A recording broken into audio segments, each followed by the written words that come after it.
₹2 ఇచ్చిండు. అప్పుడు ₹2 ఇచ్చి లవ్ లెటర్ ఇచ్చిండు. ఇది సునందకి ఇస్తే ఈ ₹2 ఇవి ఎందుకంటే మనం కలుసుకునేది ఒకసేపు నవ్వుకోవడానికి కాబట్టి లైఫ్లో జరిగిన ఆ విషయాన్ని షేర్ చేసుకుందామని ఆశపడుతున్నా. నేను మాట్లాడుతున్నందుకు ఇచ్చిండు. ఇట్లా వస్తున్నా టీషర్ట్ పట్టుకుంటుంది. ఏడికి వస్తున్నావు రాదు అబ్బా అనేసి ఏముంది షర్ట్లు అంటే ఈ షర్ట్లో లెటర్ ఈ షర్ట్లో ₹2 ఉన్నాయి. 2 చూపించేసి ముగ్గురిని వేసి అలా అయ్యింది, అయిపోయింది. అది తర్వాత వాళ్ళ లవ్ కొనసాగింపు అయ్యింది. తర్వాత సునంద బాగా హార్డ్ వర్క్ అంటే బాగా కష్టపడి రవీందర్ని సాధించింది. ఒకసారి బాయిలో దుంకింది, ఒకసారి స్లీపింగ్ టాబ్లెట్లు మింగింది. ఇది అంతటి కారణం సార్ నేను భయపడుతున్నా మీకు ఏమైనా అవుతుందేమని అయిపోయింది. ఇప్పుడు రవీందర్ ఏమంటాడు, ఇక నాకు దొరకదు నేను ఏమైనా అయిపోతా అది అని ఏడ్చుకుంటూ వచ్చింది ఇంటికి. ఇప్పుడు ఏం చేయాలి మరి? లేదు ఇక నేను ఏమైనా అయిపోతా అన్నాడు. అట్లా ఎందుకు, సరే నువ్వు చెప్తే బయటకు వస్తుందా అని. వస్తుంది బయటకు వస్తుందా అంటే వచ్చేసింది, వెళ్ళిపోయినాం. సాయంత్రం ఇప్పుడు తోడలేరు, నేనున్నా రవీందర్ సునందని ఇద్దరిని తీసుకున్నా. వెళ్ళిపోవాలి ఎక్కడన్నా. ఆ టైంలో రాజేష్ బాబు గుర్తొచ్చిండు. రాజేష్ బాబు మన క్లాస్మేట్, మీకు అందరికి తెలిసి ఉంటుంది. చీరాల దేవదానం సార్ వాళ్ళ అల్లుడు సంథింగ్. అయితే చీరాలకు ఫోన్ చేసినాము, మొత్తానికి పోదామని డిసైడ్ అయినాం. తోడలేరు ఎవరు, నేను ఒక్కనే అయిపోయినా. దీనికి తోడు ఎవరా అనుకుంటే బక్రలాగా పీటర్ పేట ఏడు వచ్చిండా వాళ్ళ పీటర్ దొరికిండు. అన్న జల్ది అర్జెంట్ వాళ్ళే రవీందర్ ఏడికిరా నువ్వు రా నువ్వు మొత్తానికి ఇద్దరు నలుగురు పోయినాం. సిబిఎస్కి పోయినాం, బస్ ఎక్కినాం. బస్ ఎక్కిన తర్వాత ఇక నన్ను ఎడికి తీసుకుపోతారు, సంపదికి పోతారు అంటున్నారు. పెట్టా తెలియదు కదా ఈ విషయం. నాకు తెలుసురా నువ్వు నన్ను ఏమో చేస్తావు అని. లాస్ట్కు ఏడ్చుకుంటా నర్సాపూర్ పోయినాం.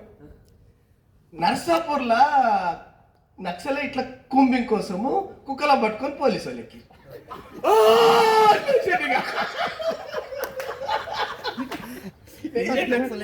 ఏడుస్తుడిగా అయిపోయింది. దొరికిపోయినాం, జైలు వేసేస్తారు, కొట్టేస్తారు, చంపేస్తారని.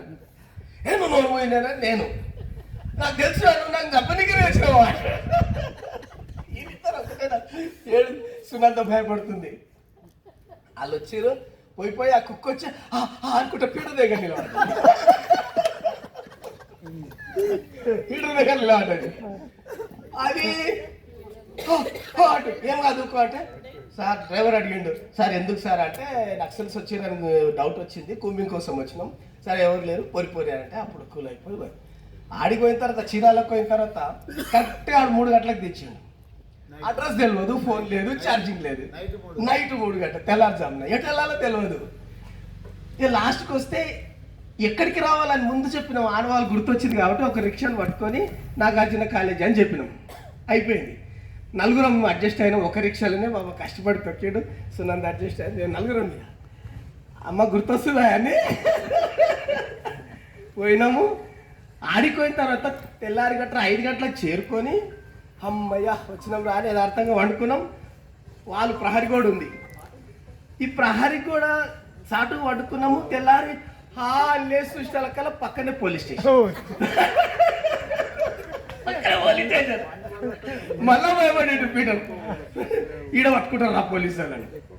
వెంటనే ఆ రాజేష్ బాబుని తీసుకొచ్చి ఇక చీరలు అడ్డం చేసి అటు బీచ్కి పోయి ఏదో ఆడిపోయిన తర్వాత అగడగడ పెళ్ళిలా ఓ చిన్నది ఏదో కెమెరా ఉండే, మూత వస్తే కాలు రాదు, కాలు వస్తే మూత పుస్తకం అయితే అప్పుడు ఫోటోలు తీయాలి కంగారులా. చేతులు కాళ్ళు ఊతులు మన సాగర సంగమంలో కమలాసన్ ఫోటోలు తీసినట్టు. ఒకటే తిట్టాలి, రవీందర్కి తిట్టాలన్నా నవ్వాలన్నా ఏం చేయాలో అర్థం కాలేదు. ఫోటోలు లేవు, ఆధారం లేదు, ఏం రాటే ఏం కాదు బాగా చేస్తామని మొత్తానికి 1 నెల తర్వాత మళ్ళీ హైదరాబాద్ వచ్చి ఖైరతాబాద్లో సెటిల్ అయినాక కష్టపడి మొత్తానికి అక్కడెక్కడో ఉద్యోగం ప్లాన్ చేస్తే దేవుడి దేవల్ల ఈ రకంగా బావ నా చెల్లెలు మంచి సెట్ అయ్యారు. సంతోషం. నవ్వుకోవడానికి చెప్పినా ఏమనుకోదు సునంద. జీవితంలో అదొక గొప్ప ఎక్స్పీరియన్స్.